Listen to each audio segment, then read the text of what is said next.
हम लोग शुरू करने जा रहे हैं relation between electric field and potential, जो कि एनसीईआरटी चैप्टर 2 का और एक इसका हम लोग पहले ही लेक्चर बना चुके हैं। आज हम इसका दूसरा लेक्चर बनाने जा रहे हैं। सबसे पहले जो हम हेडिंग आपके सामने लेकर आए हैं उसको पढ़ते हैं, relation between electric field and potential. आइए देखते हैं इसको किस तरीके से रिलेशन हम इलेक्ट्रिक फील्ड और पोटेंशियल में निकालते हैं। देखिए, सबसे पहले हम एक पॉइंट यहाँ पे लेना चाहते हैं। इस पॉइंट का नाम हमने ओ रखा है और इस पॉइंट पे प्लस का क्यू चार्ज ले लिया। ठीक है, यहाँ से किसी भी डिस्टेंस पे यानी कि कहीं भी अगर एक पॉइंट हमारे पास है और इस पॉइंट का नाम हम ए रखना चाहते हैं और यहाँ का पोटेंशियल हम पोटेंशियल ए जो कि वी के इक्वल मान लिया। दूसरी बात, यहाँ से जो डिस्टेंस हम चले डी आर बहुत स्मॉल डिस्टेंस होगा, हम थोड़ा सा बढ़ा के डिस्टेंस दिखा रहे हैं बी, जिससे हम यहाँ पे दिखा सकें आपको कुछ। तो पॉइंट बी हम ए से बी की तरफ बढ़ रहे हैं, यानी ए टू बी, कुछ इस तरीके से हमारा रिप्रेजेंटेशन होगा। और इसको हम लोग बोलेंगे डी आर वेक्टर से, यानी डिस्प्लेसमेंट है। यहाँ का पोटेंशियल अगर बी पॉइंट का देखें तो इसको हम लेंगे यहाँ से, बस थोड़ा सा वैल्यू बढ़ा देंगे, यानी डीवी इसमें ऐड कर देंगे। ये स्मॉल पोटेंशियल का सिंबल होता है जो कि हम यहाँ पे दिखाएं। यहाँ पे जो ए पे जो टेस्ट चार्ज हमने ले लिया वो ले लिया हमने क्यू नॉट। ध्यान से आप देखिएगा, यहाँ पे external force required to move, अगर यहाँ पे फील्ड तो हमेशा ही क्यू नॉट चार्ज पे इधर लगेगा, इलेक्ट्रिक फील्ड तो इधर होगा। तो इलेक्ट्रिक फील्ड के वजह से चार्ज जो है इधर जाएगा, बी से ए जाएगा। कहने का मतलब है ए वाला चार्ज भी इलेक्ट्रिक फील्ड के तरफ जाएगा, इसीलिए पॉजिटिव है। वहाँ एक्सटर्नल एजेंट को क्या करना है, उस चार्ज को वहां से लेकर बी तक जाना है। ए पॉइंट से कहाँ जाना है, बी पॉइंट तक जाना है। और जो बी पॉइंट में जो वर्क होगा वही यहाँ पे पोटेंशियल होना है। तो हम पहले इस एक्सटर्नल फोर्स यहाँ पे लिखना चाहेंगे, external force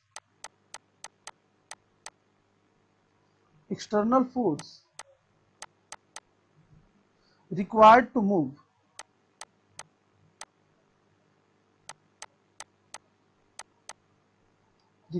move the test charge q naught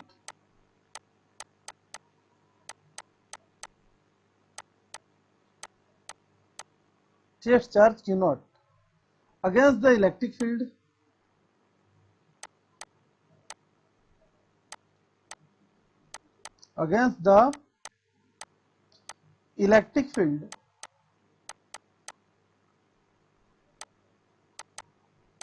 जिसका वैल्यू हम ई ले रहे हैं, इस गिवन बाई, यहां से फोर्स क्या हो जाएगा, अगर आप फोर्स की बात करें तो force equal to q E, यानी कि अपोजिट डायरेक्शन का हम फोर्स लेंगे तो हमें निगेटिव साइन के साथ इसको क्या ले लेंगे, क्यू नॉट और इलेक्ट्रिक फील्ड का प्रोडक्ट यहाँ पे हम ले लेंगे। अगर बात करें हम वर्क का, तो वर्क के लिए यहाँ पे अगर फोर्स इस डायरेक्शन में है एक्सटर्नल का, फोर्स एक्सटर्नल एजेंट जो कि यहाँ पे एक्सटर्नल अगर चाहे तो लिख सकते हैं, और डिस्प्लेसमेंट डी आर इसी के अलॉन्ग है, यानी कि एंगल कितना हो गया। तो अगर वर्क निकाले हम तो वर्क हमारा कितना हो जाएगा, फोर्स और डिस्प्लेसमेंट का डॉट प्रोडक्ट और कॉस का 0 डिग्री। अगर डॉट नहीं लिखते हैं, सीधे अगर फॉर्मूला लिख देते हैं, तो फोर्स अभी हमने कैलकुलेट किया माइनस क्यू नॉट ई और डी आर, यहाँ से ये वर्क निकल गया, जिसे हम पहला इक्वेशन यहाँ से नोट कर सकते हैं। अब आप देखिए इसको, वर्क ए टू बी के लिए दूसरे मेथड से भी हमारे पास है, वर्क ऑफ टेस्ट चार्ज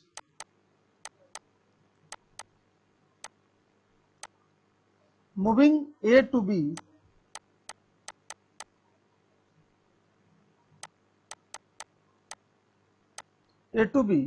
हम वर्क इक्वल टू पहले से भी पढ़े हैं, क्या पढ़ा है हमने, चार्ज इंटू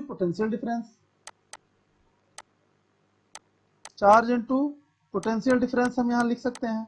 आप बताइए यहाँ पे पोटेंशियल डिफरेंस किसका, यानी ए से बी जा रहे हैं तो बी माइनस ए हो जाएगा, यानी कि यहाँ से वर्क का हम फॉर्मूला क्या लिख सकते हैं, क्यू नॉट बी और वी ए, ये लिख सकते हैं। और आपको बता दें ये काफी स्मॉल चेंजेज होगा, इसलिए ए और बी का जो बीच का गैप है काफी कम है, तो क्यू नॉट डेल्टा बी हम लिख सकते हैं। और इस तरीके से ये दूसरा हमारा इक्वेशन हो गया। हम कहेंगे फ्रॉम 1 एंड 2, फ्रॉम 1 एंड 2 से दोनों वर्ग के वैल्यू को इक्वल कर देंगे, तो क्या है minus q not E d r equal to q not d V. और इस तरीके से हम आपको बता दें क्यू नॉट से क्यू नॉट आप काट दीजिए, तो आपका इलेक्ट्रिक फील्ड के साथ रिलेशन आपको यहां मिल गया, minus d V upon d r. यही रिलेशन हो गया आपका इलेक्ट्रिक फील्ड और पोटेंशियल में। अब देखिए यहां पे, अब इसका भी एक डेफिनेशन हो जाता है, इसको हम लोग पोटेंशियल ग्रेडियंट बोलते हैं। पोटेंशियल ग्रेडियंट के क्यों बोलते हैं, तो किसी को भी अगर आप पोजीशन के टर्म में डिफरेंशिएट कर दें या डिस्टेंस के टर्म में डिफरेंशिएट कर दें, तो वो उसका ग्रेडियंट कहलाता है। तो हम इसको लिख देते हैं कि द डिफरेंशिएशन, शॉर्ट फॉर्म में इस तरीके से रिप्रेजेंट कर रहे हैं, differentiation of potential difference with respect to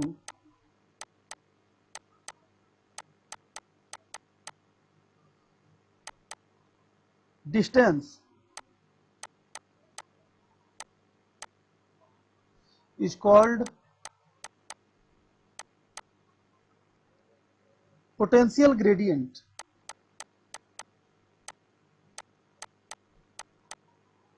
potential gradient. उम्मीद करते हैं ये पॉइंट आप समझ गए होंगे। आगे हम इसमें कंसेप्ट की बात करेंगे, लेकिन उसके पहले हम ये बता देना चाहते हैं, अभी तक आपको समझ में आ गया होगा। चलिए हम आगे बढ़ते हैं, ज्यादा समय ना लेते हुए कंसेप्ट में देखिएगा। कंसेप्ट में अगर हम कहें कि इलेक्ट्रिक फील्ड जो है हमारा, अगर वेक्टर फॉर्म में अगर ले लें, यहाँ पे माइनस डीवी, ये तो एक स्केलर क्वांटिटी है, बट पोजीशन तो हमारा वेक्टर क्वांटिटी है।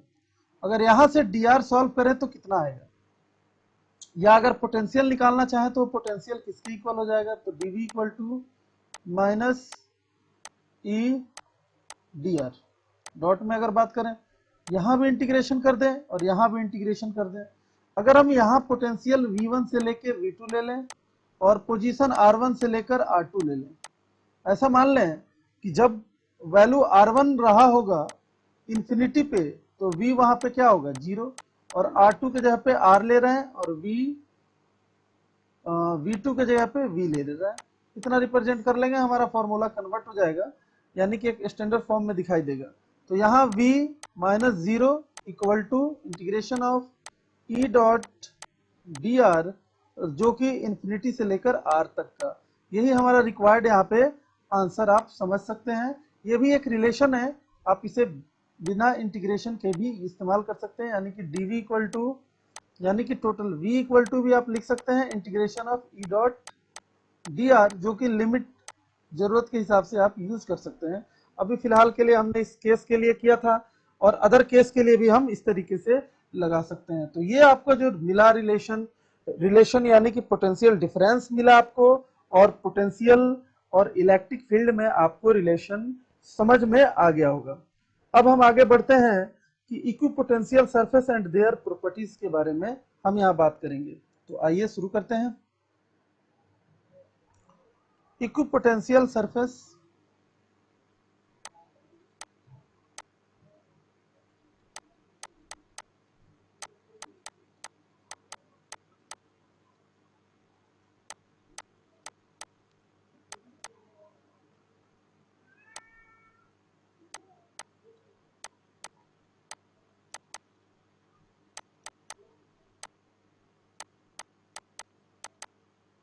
Equipotential surface and their properties. सबसे पहले हम आपको बता दें इक्विपोटेंशियल, इसके नाम में ही इसका डेफिनेशन छुपा हुआ है। अगर बात करें equipotential,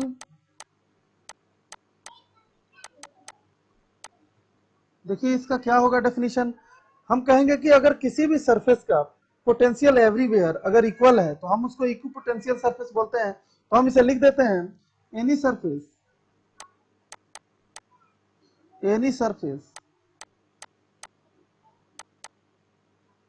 that has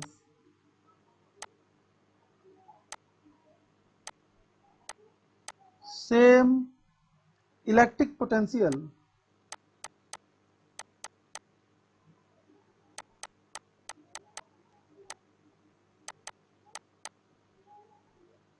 at every point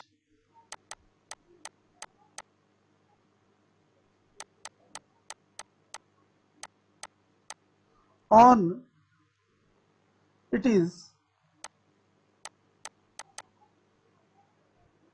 called an equipotential surface.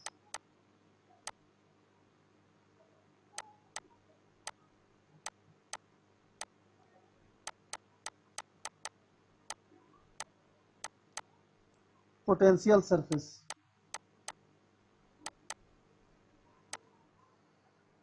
ये तो इसका हो गया डेफिनेशन। इक्विपोटेंशियल सरफेस समझ गए होंगे आप, इतना मुश्किल इसका डेफिनेशन नहीं है। हम आगे बढ़ते हैं।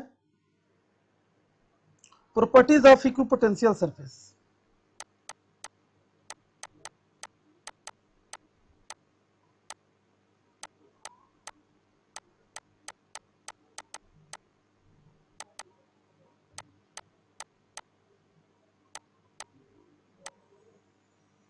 यहां से हम एक एक करके प्रॉपर्टी आपको समझाने का प्रयास कर रहे हैं।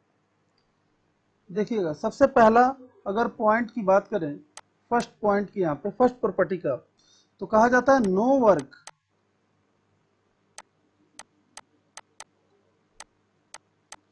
Is done in moving a test charge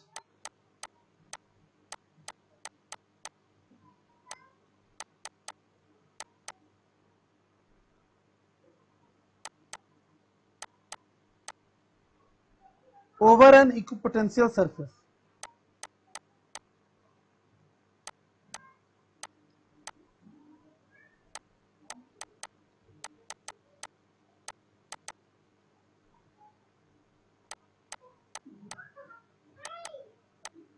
अगर हम बात करें इसको कैसे प्रूफ किया जाएगा, देखिए हम कह रहे हैं हमने एक सरफेस ले लिया जो कि इक्विपोटेंशियल सरफेस है। यहाँ पे पोटेंशियल एवरीवेयर क्या है, सेम। अब आप आगे देखिएगा इसमें, अगर यहाँ पे पॉइंट हमने ए ले लिया और दूसरी जगह पॉइंट बी ले लिया, हमें यहाँ से यहाँ तक मूव करना है। ये इक्विपोटेंशियल सरफेस है, ए से बी तक मूव करना है। हमने यहाँ का पोटेंशियल ए लिया है और यहाँ का बी ले लिया है। अगर वर्क का हम डेफिनेशन याद करें तो एक बार याद कीजिए, यहाँ पे इलेक्ट्रिक फील्ड जो है परपेंडिकुलर होता है इक्विपोटेंशियल सरफेस से। अब देखिए वर्क ए से बी जाने का वर्क जो होगा, charge into potential difference.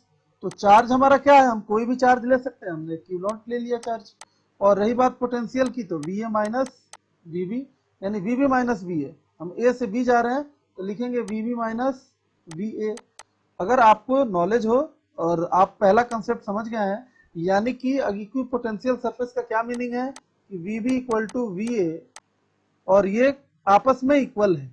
Equal है इसका क्या मीनिंग है, इनका डिफरेंस क्या होगा बताइए। जब इक्वल है तो इनका डिफरेंस जीरो हो जाएगा, तो वर्क क्या आ गया, जीरो आ गया। इसका मतलब क्या होता है, no work is done is moving test charge over the equipotential surface. उम्मीद करते हैं आप इस पॉइंट को समझ गए होंगे। अब नेक्स्ट पॉइंट हम आगे बढ़ रहे हैं। ये बात प्रूफ हो चुका है, कंसेप्ट है, ये कंसेप्ट क्लियर होना चाहिए, तभी जाकर आप क्वेश्चन पे अप्लाई कर सकते हैं। कंपटीशन के लिए भी, अगर बच्चे मेडिकल के लिए हैं, जे मेंस के लिए हैं, तो उनके लिए भी काफी ये कारगर है, और इससे ज्यादा वहां पर भी नहीं बताया जाता। नेक्स्ट पॉइंट, अगर हम केस 2 देखें, इसका दूसरा प्रॉपर्टी कहेंगे electric field is always normal. Electric field is always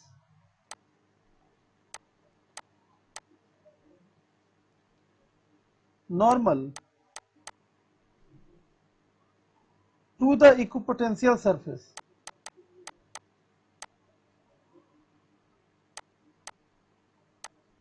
Equipotential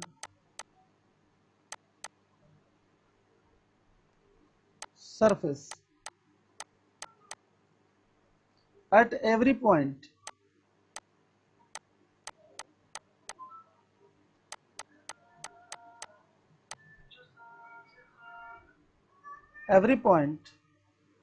देखिए ये भी एक प्रॉपर्टी है, electric field is always normal to the equipotential surface at every point.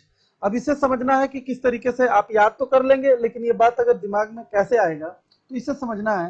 ये सबसे पहले तो हम एक इक्विपोटेंशियल सरफेस यहाँ पे ले लिए, ये रहा हमारा इक्विपोटेंशियल सरफेस, यहाँ का पोटेंशियल एवरीवेयर सेम है। अगर हम बात करें एक पॉइंट चार्ज जो कि Q है, ए पॉइंट पे है और ए से बी पॉइंट तक हमें ट्रेवल करना है। यहाँ पे जो है हमारे पास इलेक्ट्रिक फील्ड है वो कुछ यहाँ पे है जो कि थीटा एंगल पे है, और इलेक्ट्रिक फील्ड हमने ई ले लिया। ठीक है, एक तो इसके परपेंडिकुलर और एक इसके पैरेलल। अगर इसके दो कंपोनेंट होंगे, एक होगा ई कॉस थीटा, दूसरा हो जाएगा ई साइन थीटा। अगर हम फोर्स की बात करें यहाँ पे, तो फोर्स का हम वर्क क्या लिखेंगे यहाँ पे वर्क ए बी का लिखेंगे तो force into displacement dot d are, दोनों सेम एंगल है। अगर हम फॉर्मूला से भी लिखें तो क्या लिख सकते हैं, फोर्स की जगह पे क्यू ई कॉस थीटा और डी आर। वर्क ए से बी, हमें पता है जब इक्विपोटेंशियल सरफेस है तो यहाँ पे वर्क होना है, और वर्क होना कहाँ है, जीरो होना है। पोटेंशियल क्या होना है, जीरो होना है, इसीलिए वर्क ही जीरो है। हमने पहले केस में यही पढ़ा। तो अगर लिखेंगे for equipotential surface,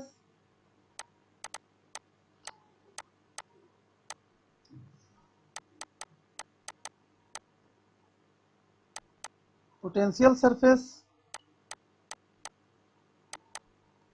work from A to B zero के इक्वल होगा, इसीलिए वर्क तो जीरो होता है, अभी हमने पढ़ा था, तो यहाँ जीरो रख देंगे। यानी कि यहाँ पे क्या आ जाएगा, ई डी आर कॉस थीटा और क्यू, यानी कि कॉस थीटा इक्वल टू क्या आ रहा है, जीरो आ रहा है। तो थीटा कितना, 90 डिग्री। तो उम्मीद करते हैं आप ये बात समझ गए होंगे कि इसको हमेशा ही परपेंडिकुलर होना है, और ये तय है। ठीक है, जब भी इक्विपोटेंशियल सरफेस होगा वहां पे क्या होगा, तो इलेक्ट्रिक फील्ड जो है ऑलवेज परपेंडिकुलर होगा सरफेस से। हम उम्मीद करते हैं आप इस पॉइंट को समझ गए होंगे। नेक्स्ट पॉइंट की बात करेंगे हम, तीसरा केस। इसमें 4 पॉइंट हमें पढ़ने हैं। ये पोटेंशियल पे हम स्पेशल इसीलिए बना, इस पे बच्चे काफी कंफ्यूज हो रहे थे और इस पे बार बार उनका जवाब था कि थोड़ा समझने में दिक्कत हुआ है, तो हमने इसीलिए इस पे वीडियो ये बनाया है। तीसरा point, equipotential surface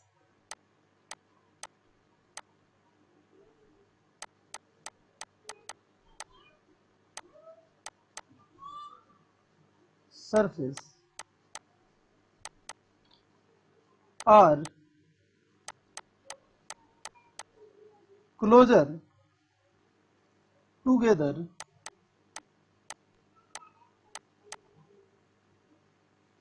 in the region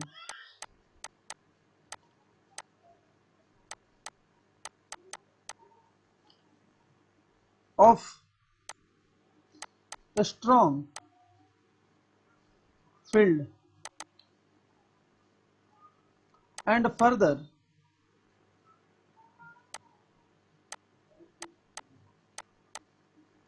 apart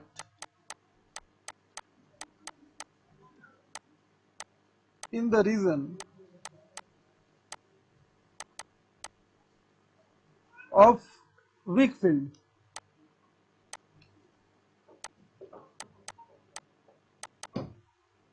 अब देखिए यहाँ पे किस तरीके से इसे नोट कर सकते हैं। इसे नोट करने के बाद ये केस है हमारा, या तो आप इसे याद भी रखेंगे तो आपका काम आ जाएगा, लेकिन इसका प्रूफ मेनली है। अब देखिए सबसे पहले हम कहेंगे वी नो दैट, अब क्या यहाँ जानते हैं, इलेक्ट्रिक फील्ड इक्वल टू, आपने पढ़ा है, क्या पढ़ा है, डीवी अपॉन डी आर पढ़ा है। और यहाँ डी आर के साथ इसका क्या है, अगर डी आर निकाल लें यहाँ पे तो आपको क्या मिलेगा, यहाँ पे डीवी क्या है, हमारा कांस्टेंट है, और डीवी को हम कांस्टेंट ले रहे हैं इस केस में। तो यहाँ पे टी आर के साथ जो रिलेशन हुआ, अगर इग्नोर निगेटिव को अगर इग्नोर कर दें, वैल्यू की बात करें, तो इलेक्ट्रिक फील्ड से क्या है, ये इसका इनवर्सली प्रोपोर्शनल का रिलेशन आ रहा है। ठीक है, इसका मीनिंग ये हो रहा है कि इलेक्ट्रिक फील्ड बढ़ाइएगा तो आर घटेगा, यानी कि आर बढ़ाइएगा तो इलेक्ट्रिक फील्ड घटेगा। इसका मीनिंग तो यही है। तो बस इतना सा ही प्रूफ है, इससे ही ये साबित हो जाता है कि ये जो केस है वो हम समझ पाते हैं। If space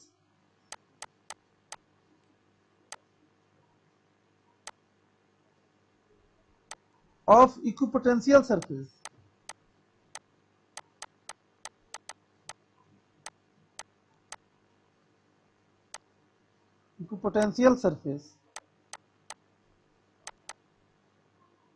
smaller in the regions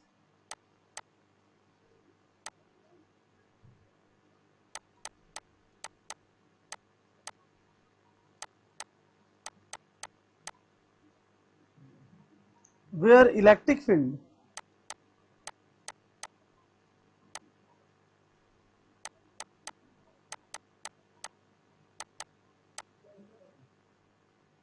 is stronger and vice versa.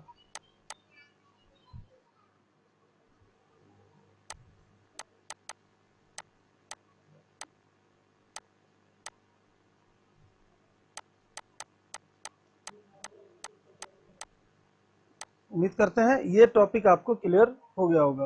अब नेक्स्ट और लास्ट पॉइंट की बात करेंगे हम, केस 4 की। No two equipotential surface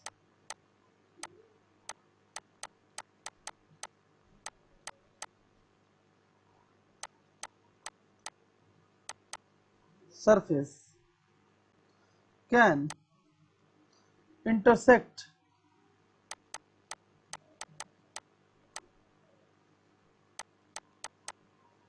each other। देखिए, अगर बात करें दो सरफेस आप ले लीजिए और एक सरफेस, अगर इसको इंटरसेक्ट करने का क्या मीनिंग है? ये दो अलग अलग सरफेसेस हैं जिनका पोटेंशियल अलग अलग होगा, लेकिन जिस पॉइंट पे इंटरसेक्ट करेगा वहां पे तो ये माना जाएगा कि दोनों का कॉमन है, यानी कि दोनों का कॉमन यानी दोनों का पोटेंशियल वहां पे सेम है। तो ये बिल्कुल ही नहीं हो सकता है, अलग अलग पोटेंशियल है सरफेसों का, तो वो हमेशा ही अलग अलग होगा, वो इंटरसेक्ट नहीं कर सकता। इंटरसेक्ट करते ही कंसेप्ट ये हो रहा है कि दोनों वहां पे इक्वल होना चाहिए, जो कि पॉसिबल नहीं है। हम इसी बात को लिख देते हैं और इस तरीके से नोट करते जाइए कि there will B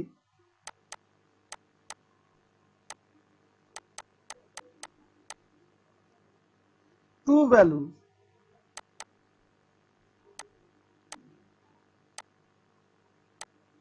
of electric potential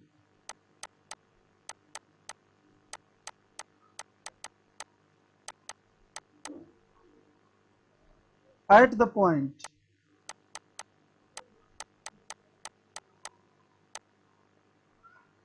of intersection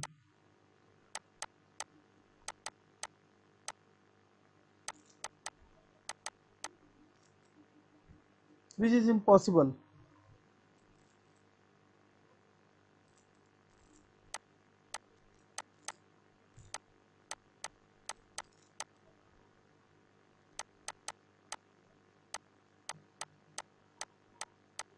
उम्मीद करते हैं आप सभी को ये वीडियो बिल्कुल समझ में आ गया होगा। यहाँ से आप अपना नोट्स भी कंप्लीट कर सकते हैं। उम्मीद करते हैं सबको समझ में आ गया। अगर आ रहा है तो आप इसको लाइक कीजिए, सब्सक्राइब कीजिए और शेयर कीजिए।